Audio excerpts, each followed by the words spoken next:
Thank you, Mr. Speaker. Honorable members, please consult in law. Thank you, Mr. Speaker. Order. Yeah. Proceed. Protecting me from the leadership here. They are doing loud The consultation. Honorable Kimani Chungwa, the Honorable Osoro. Now, I'll not mention the lady's name. She's my colleague. Thank you, Mr. Proceed. Speaker. Thank you, Mr. Speaker. First, I rise to support David Kibet Kemei for appointment to the position of Director General of Competition Authority of Kenya. So, Speaker, during the vetting process, the one David Kemei showed a lot of experience and knowledge in the area, in matters of law, in matters of competitors. He has vast knowledge in the industry. So, Speaker, just following what the Leader of Majority has said, David Kemei has a job to be done in Kenya.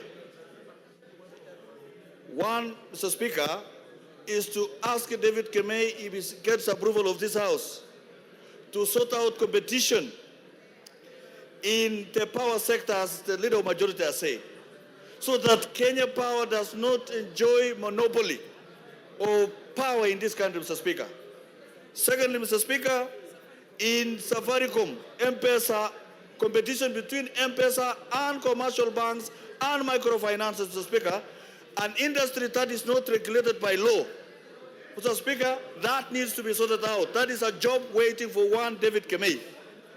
Mr. Speaker, in the manufacture of cement, Mr. Speaker, in this country there is one manufacturer who does the clinker, who does the manufacture of and processing of cement. He is the manufacturer, he is the wholesaler, he is the retailer, and he is the distributor. Mr. Speaker, how do you expect the small business people to compete? Mr. Speaker, that is an area that requires to be sorted out. Similarly to steel manufacturer, he's the one manufacturing steel, he does the distribution, he does the retail, Mr. Speaker, and he does the mining of pellets, among other things, Mr. Speaker. How do you expect a small hustler who has opened their shop in Baringo North, for example, Mr. Speaker, to compete with that kind of manufacturer? So, Mr. Speaker, this is an industry that requires a man of caliber of David Kibet to be able to sort out the things that are affecting that particular industry, Mr. Speaker, including taxes, Mr. Speaker. A situation where tax regime... Honorable members, order. I can understand... Order. Just a second. I can understand there's a lot of excitement today in the House. But please, do consult in law tones. Allow the Honorable Makilap to be heard.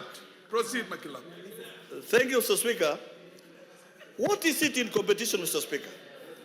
Competition must be able to create a fair playground for all business people in Kenya. This is the man that will be able to put in order monopolies in business. Look at the milk industry, Mr. Speaker. The milk industry, the milk production and the value chain in the milk industry is skewed towards one competitor who works very hard to kill the other industries, including ACC.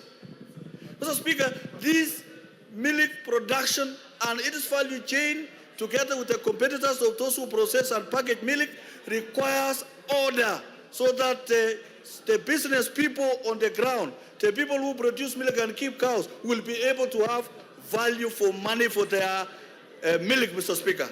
Mr. Speaker, there is a lot that needs to be regulated in this country so that there is fair competition, so that the people who want to build the economy, the young economies, will be able to build in the internet sector, Mr. Speaker, and the digital economy. Mr. Speaker, there is need to have order in that area, Mr. Speaker, so that everyone has a play and has a space to play in growing the economy of Kenya. Mr. Speaker, I support one David Kibet for the appointment for Director General of Competition Authority of Kenya, Mr. Speaker. The MP for Jomvu, Badi Badi.